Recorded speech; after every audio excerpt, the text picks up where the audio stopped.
this is a team that's just been loath to make big deals and clearly needs to make a big deal. I mean, I don't want to pile on Klay Thompson, but he's just at a different point of his career, it seems like. Whether he can rally back, we'll see. We've thought guys looked old or had hit a different point of their career before, and sometimes they rallied. It even happened to him in the 22 finals to some degree, but he had 2 major leg injuries, and I just think he's not Klay anymore. He's a version of Klay, but he's in a dangerous spot where he's still carrying himself like his 2016 Klay. He's still going to the nightclub in the outfit that he wore 8 years ago when he could fit into it, and he can't fit into the outfit anymore. The buttons are popping a little bit. Yeah, it's getting a little tight. Yeah, it's like, whoa, man, you want to get that taken out? And he's a free agent at the end of the year. I also don't think they would have the balls to trade him. But if you were just telling me in a vacuum, Kuminga, who still doesn't totally make sense with the team that they have when it's like this high hoops IQ, movement, whatever. And it's just like, let's also have this raw guy who's still trying to figure out who he is as a basketball player. We're just going to throw him into the middle of this. They're too small, just point blank. They're too small for the way. Talked about this last week on the pod. They're not only getting overpowered by Jokic, who just completely owns them at this point, or any big center, but even the Chet Holmgren types can just eviscerate them. They just seem small, and too much is on Curry. And it too much depends on, can Andrew Wiggins have an awesome game?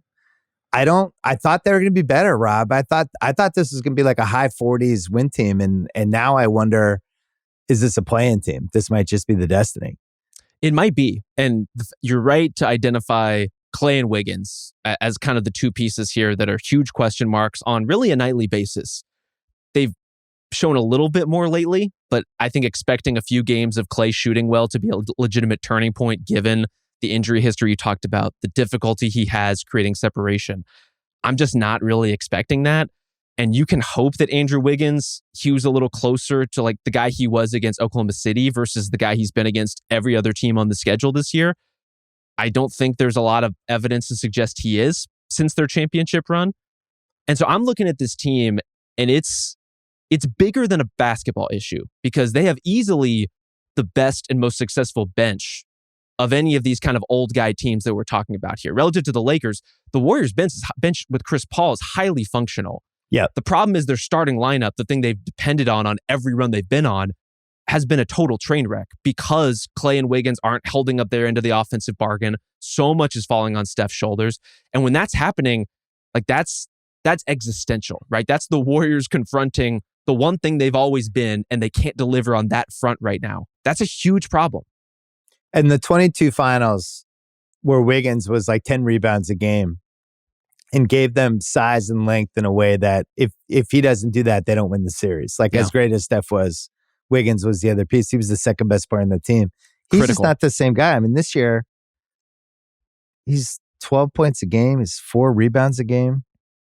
Shoot 25% from 3. Like he's a shell of where he was in the finals. So you take that, and then you take the Klay piece of it too. And they're in a lot of trouble. They've been really hesitant to make big trades. I personally don't think they'll have the balls to trade Klay. That would be one of the most dramatic trades in recent NBA history for what the reaction would be. And yet, over and over again, teams have done trades like that when they've hit these fork in the road points. They're at a fork in the road in the Curry era right now because he's 35. I don't know how many of these seasons he has left. And if LeBron was in the same situation, what the fuck do you think would happen? Yeah. Everybody on the team would be available. And, that's been, in some ways, the best way to criticize LeBron. And another way, that's been his superpower. He'll do whatever it takes to make his team better. And he has no loyalty to anybody. And I think the Warriors have probably been too loyal to some of these guys. And Draymond, too. They gave Draymond that big contract. And I just don't know if he can behave himself for long periods of time anymore. The Gobert thing was insane. That was honestly like 5 games was fair, but the behavior maybe even was light, to be honest. Yeah, the behavior was just irrational. That was one of the weirdest things I've seen in a basketball game. And, he's, I think, been a little bit unhinged here for a couple of years. So I don't know how much you can count on him either. He was working some stuff out in that headlock, clearly. But the Klay conversation is always so interesting because you're right. A LeBron team, a team built around another star might behave totally differently. But Clay has been so instrumental to everything that they've built, and really their whole ethos as an organization being centered around Clay and Steph and Draymond. It makes it a totally different conversation. Like I would love to pretend we can have a cold, removed basketball conversation about what behooves the Warriors, but it's not a cold, removed basketball conversation. The sentimentality of who Klay Thompson is to the Warriors, I think matters as much as anything. And it's another reason why I'm kind of in agreement. I don't believe they will trade him, basically ever, unless it goes absolutely in the tank where he is on the brink of retirement and technically a contract you could move, but he's never going to play basketball again. I just don't think they're ever going to opt into putting him in another uniform based on the importance he's had to that franchise. I just don't believe it. Yeah, because the case against it would be, okay, we traded Clay and Kuminga and a future top 4 protected first for Zach LaVine. Did that change our destiny? Is that helping us not get our ass kicked by Jokic? I mean, what they really need is to get a big guy with some size who can fill in some of the blanks with them, and those guys don't exist. If like a James Wiseman type. You like a good James Wiseman. Yeah, could you go get, I don't know, one of the Detroit has 70 big men. Could you try to get Isaiah Stewart? Could you try to steal somebody like that? I still don't know if it totally changes your destiny. Even you watch them play a team like Houston, and Houston just seems like Şengün just seems like he has too much size for them. Absolutely. And Draymond, who made a lot more sense in the mid 2010s, the way basketball's played now with the size and skill of these big guys, he just doesn't have the same impact anymore. He's not going to be able to stop Nikola Jokic. Like, sorry, nobody is. It's not happening. So I don't know. You might be right. You're closer to the Warriors situation than I am. It might be one of those things where they just say, you know what? These are our 3 guys. And if we have to go down in flames with them, so be it. The Celtics were in a similar situation in the early 90s with Bird and McHale and Parrish.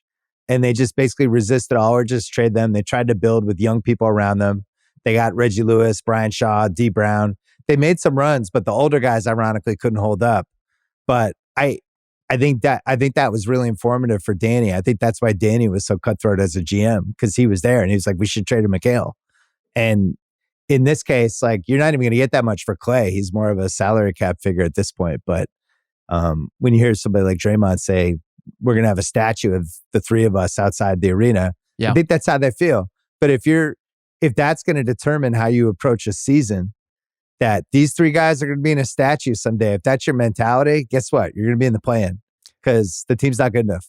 You might well be. And it's one thing to consider, are you going to trade Klay Thompson? And it's quite another thing to consider, Klay Thompson wants a max contract or a gigantic contract in the offseason. What are you willing to pony up for this version of Klay? And that's a much thornier conversation to have, statue or not. That contract's not happening. Just, I don't know if Klay realizes it.